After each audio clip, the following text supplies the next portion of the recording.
Hi, good afternoon, everyone. Sir Jude here, and today we'll be recapping physical and chemical changes. No? So, unlike before na diretso tayo sa lesson, in this case, let us answer this mini activity by writing P if the scenario demonstrates physical change and C if it demonstrates chemical change. No?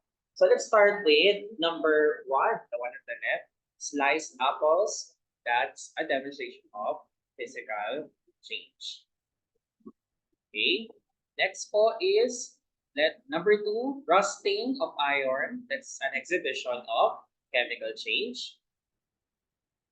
Number three, the souring or curdling of milk. It's called chemical change. Number four, inflating a flat tire. So that is a manifestation of a physical change. Number five, digestion of food. This is an indication of chemical change. Number six, shredding of paper into several pieces. This is evidence of physical change. Number seven, tarnishing of silver spoon. This is chemical change. Number eight, that's wiping or drying your hands with tissue paper. That's physical change. Number nine, evaporation of alcohol in our skin or body. That's also physical change. And finally, number 10, mixing sugar, table sugar, or dissolving table sugar rather in water. This is chemical change. Ayan. No? So, ano ba pinagkaiba ng physical sa chemical changes? Let's start with physical changes first. No? When we say physical changes, these are changes in the form of matter. What changes in them is their appearance, but not their identity. No? That's why here, in the second bullet point, the chemical composition of matter remains as it is. When you crush a can, you deflate a can, but can is still a can.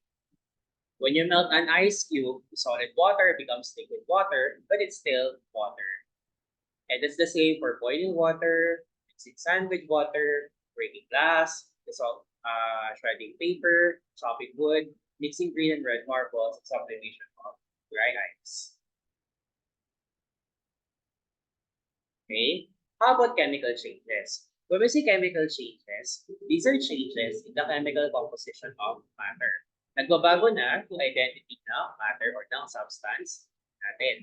We have iron rusting, burning wood, metabolism, cooking an egg, baking a cake, electroplating, rotting banana, vinegar and baking soda mixture, fireworks, and lastly is chemical battery.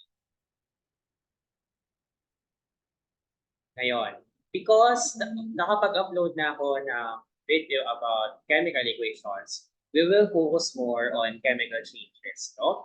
So what are the evidences of chemical change? Let's start with the first change, which is change in color. And that's demonstrated through ripening of banana. So when it's still unripe, it's green. When it's ripe, it turns yellow. Then once you expose that into air, that becomes brownish or tan. And then lately, completely covered na in black. Another evidence of chemical change is changes in odor. So, iba-iba po ang amoy ng raw or hilaw, cook, luto, and rotten, bulok na meat or karne. So, pag raw, amoy palengke, amoy hulog. Pag cook, amoy masarap, katakam-takam. And pag rotten meat naman is mabaho at nakakasulaso. Di maganda ang halimuyan.